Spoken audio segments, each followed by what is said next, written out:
l'opération par laquelle le Trésor fait ce ordre de virement et le transmet à la Banque centrale. Donc, cette lettre-là vient à la Banque centrale avec l'ordre de virement. Le gouverneur reçoit les ordres de virement et tous les courriers qui viennent de tous les horizons.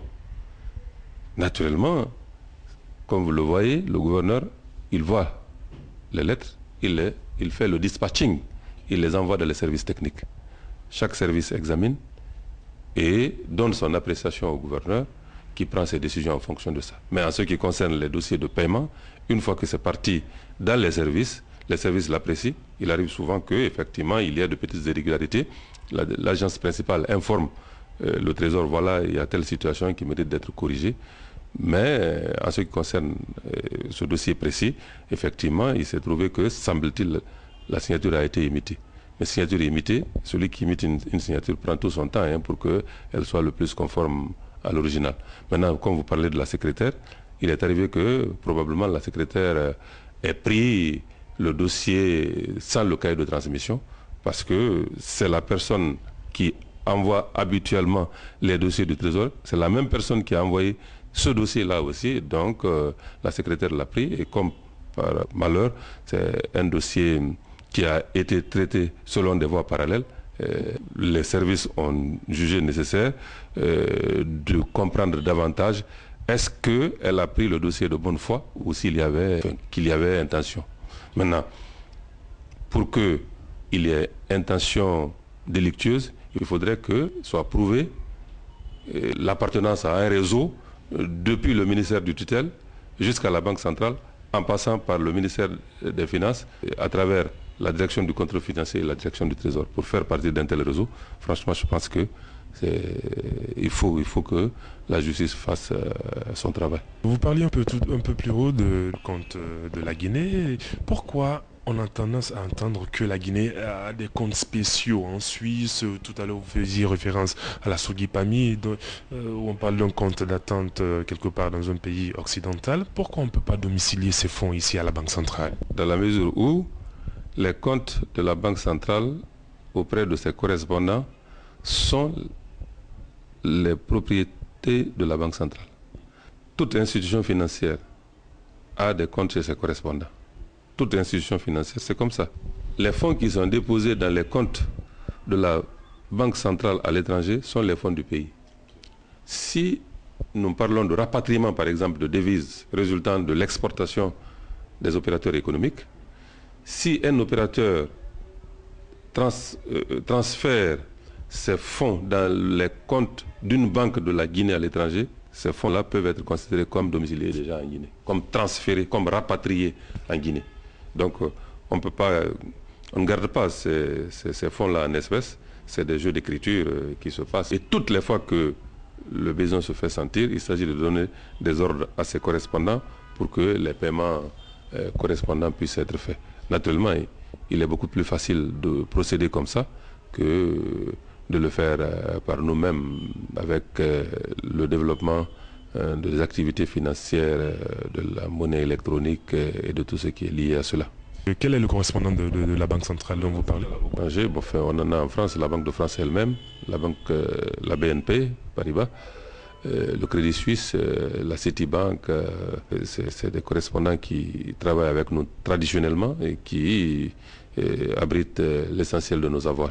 Revenons à la mise en circulation de ces nouvelles coupures de 10 000 francs pour lesquelles nous sommes d'ailleurs ici, dans le cadre de la réalisation de notre dossier. Récemment, je crois, si j'ai bonne mémoire, depuis le 9 juillet, vous avez mis en circulation de nouvelles coupures de 10 000 francs. À quoi répond cette mise en circulation de ces coupures de 10 000 francs? La mise en circulation de nouvelles coupures de 10 000 francs répond à la nécessité de mettre une plus grande clarté dans la circulation fiduciaire. Je veux dire tout simplement que les billets qui sont actuellement en cours de retrait ont été fabriqués sous plusieurs versions. Donc 2 versions au moins n'ont pas fait l'objet de sécurisation complète. C'est-à-dire que les billets ont été fabriqués sur du papier fiduciaire, mais ont été imprimés sur la base de la lithographie humide, sans taille douce. le Guinéen lambda, l'impression sur la base de la lithographie, c'est comme une impression offset, une impression ordinaire. Alors que l'impression fiduciaire est caractéristique, enfin, je veux dire, la taille douce est caractéristique de l'impression fiduciaire. La taille douce, c'est, en plus de ce qui est apposé, c'est quelque chose comme qui est comme incrusté, qui donne un caractère un peu rugueux à certains endroits du billet de banque. Cela n'a pas été fait quelquefois, de sorte que l'activité des faussaires était rendue un peu moins compliquée.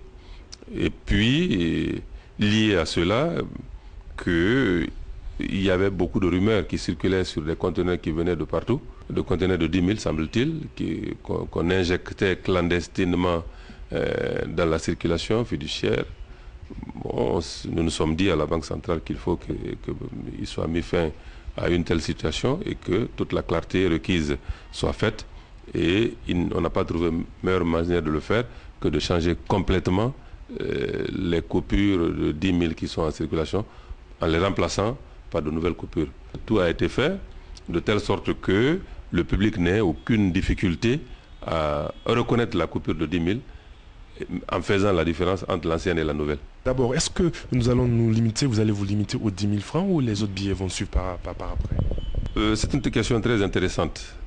Ce que je peux vous dire, c'est que on a commencé par les 10 000 francs parce que il y a non seulement plusieurs versions, mais que certaines de ces versions ont été faites sur la base de la lithographie sans taille douce, que les éléments de sécurité ont été insuffisants sur certaines de ces versions. C'est pourquoi on a commencé par le billet de 10 000.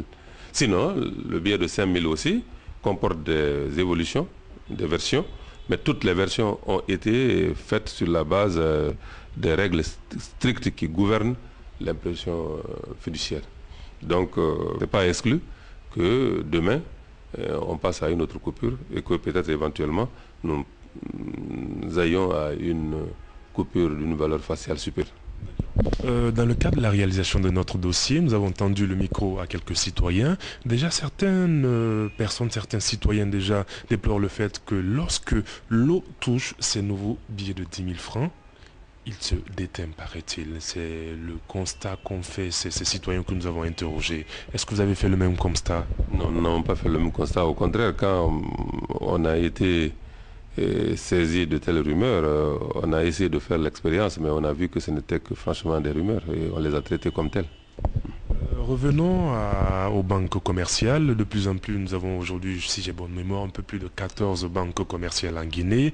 Une telle floraison. Malheureusement, toutes ces banques ne donnent pas de garantie aux déposants. Le dernier cas en date, c'est le cas de la Badam qui, disons, est en train de poser les clés sous le paillasson. Quelle est la part de responsabilité de la Banque centrale dans ce cas, lorsque, par exemple, une banque fait faillite? Est-ce que la Banque centrale a un droit de regard sur ces banques pour qu'elles puissent rembourser ses déposants?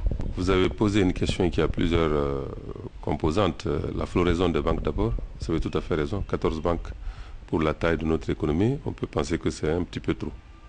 Cependant, on a une loi bancaire, des règles strictes qui doivent remplir toute personne désireuse d'ouvrir une banque. Il y a les conditions qui sont un peu nombreuses, mais principalement, il y a la condition de capital minimum. Il faut un capital minimum qui soit entièrement libéré. Ce capital estimé à combien? 50 milliards de francs guinéens aujourd'hui. Il y a la nécessité que dans le capital, il y ait au moins une banque de dimension internationale pour à peu près 20% du capital. Pourquoi? Parce que cette institution peut apporter son assistance technique et répondre des aspects techniques, l'aspect moral de la gestion. Comme vous faites allusion à la Badam, malheureusement la Badam a été agréée sans que aucune de ces deux conditions n'ait été remplie. Le capital minimum n'a été libéré, le capital n'a été libéré que partiellement. Pourquoi? Parce que l'État, à travers le ministère des Finances de l'époque, le ministre des Finances de l'époque a écrit à la Banque centrale pour dire que l'État est actionnaire de la Badam à hauteur de 55% et que l'État libérera sa part de capital le moment venu. La banque a été agréée, le capital n'était pas libéré et aucune banque n'était actionnaire de la BADAM. Oui. Finalement, si vous ajoutez à cela la gestion catastrophique qui a été faite au niveau de la BADAM, vous comprendrez le reste de l'évolution de la situation. Regardez, il a fallu une dizaine d'années aux banques similaires pour avoir un effectif de travailleurs de l'ordre de 50 personnes. La BADAM, en un an et demi, avait déjà 143 personnes. La BADAM avait loué des bâtiments un peu partout dans le pays pour en faire des agences de la banque au même moment où absolument rien n'était prêt pour que ces agences soient opérationnelles. Donc, de l'argent a été avancé comme loyer, de l'argent même a été payé pour faire des travaux, alors que rien n'avait été entrepris pour que les agences soient opérationnelles. Donc, c'est de l'argent qui a été dépensé inutilement, en plus du fait que cette pléthore était entretenue sur les ressources d'une banque qui n'a pas fait l'objet déjà de libération complète du capital. Donc voilà, tout ceci mis ensemble a entraîné les difficultés de la BADAM. La Banque centrale donc cru nécessaire, après les missions d'inspection qu'elle a dépêchées sur place, de convoquer le comité des agréments pour placer la banque sous administration provisoire et demander à ses actionnaires de faire face à leurs responsabilités. Ces actionnaires que sont l'État et les privés guinéens. Maintenant, un certain nombre de mesures doivent être prises auparavant, d'assainissement concernant le personnel. Il s'agit de faire en sorte que l'effectif du personnel soit ramené à un niveau compatible avec la taille et les activités actuelles de la banque. Donc cet assainissement, ce travail d'assainissement-là est en cours et je pense que les actionnaires sont conscients de leurs responsabilités et que tout sera mis en œuvre pour que les déposants ne soient pas lésés. Avez-vous confiance qu'on pourra en griffe ressusciter la BADAM? BADAM peut redémarrer aux conditions que j'ai citées. Restructuration et recapitalisation. Il faut savoir que tous les ratios prudentiels qui font l'objet de contrôle par la Banque centrale au niveau des banques commerciales sont basés sur le capital minimum. C'est le capital qui est le noyau dur des fonds propres. Quand vous entendez parler de ratio de liquidité, de ratio de solvabilité, de ratio de division et de concentration de risque, tous ces ratios sont ramenés aux fonds propres. Or, le noyau dur des fonds propres, c'est le capital minimum. Donc, si le capital n'est pas là, c'est difficile que la banque puisse être en règle. Maintenant, pour parler du nombre de banques, vous avez raison, tout à l'heure, comme je l'ai dit au départ, de constater qu'il y a une floraison de banques. Mais on a des règles qui sont fixées. Nous avons partagé cette réflexion-là avec beaucoup de partenaires. Si les règles qui sont fixées sont respectées par les promoteurs, on n'a aucune raison de leur refuser l'agrément. Maintenant, peut-être que ces conditions sont un peu souples. C'est pourquoi nous réfléchissons au niveau de la Banque centrale sur la possibilité de revoir à la hausse le niveau du capital minimum. Mais je dois dire que certains Guinéens pensent déjà que 50 milliards c'est trop. Qu'à ce niveau, il n'y a pas beaucoup de chances pour que des Guinéens ouvrent et gèrent des banques. Donc il faut concilier entre ces deux impératifs apparemment contradictoires pour trouver le juste milieu. Que nous sommes aujourd'hui dans l'enceinte de la Banque centrale de Guinée, la BCRG. Nous nous entretenons avec monsieur le gouverneur, Dr Nusseini Nabé. Avec lui, nous parlons de plusieurs sujets.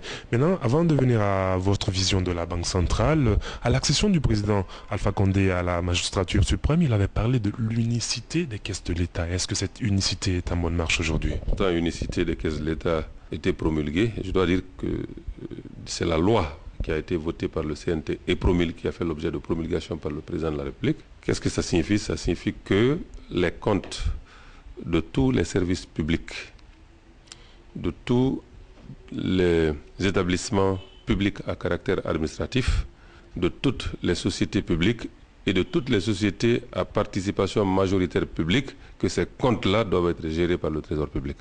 Aujourd'hui, c'est chose faite. Merci à vous et nous partons avec votre vision aussi. Il y a une dernière question avant la vision aussi qui me vient. On parle de plus en plus de la planche à billets. Est-ce que c'est vrai? On se dit qu'on fabrique l'argent n'importe comment dans les autres pays.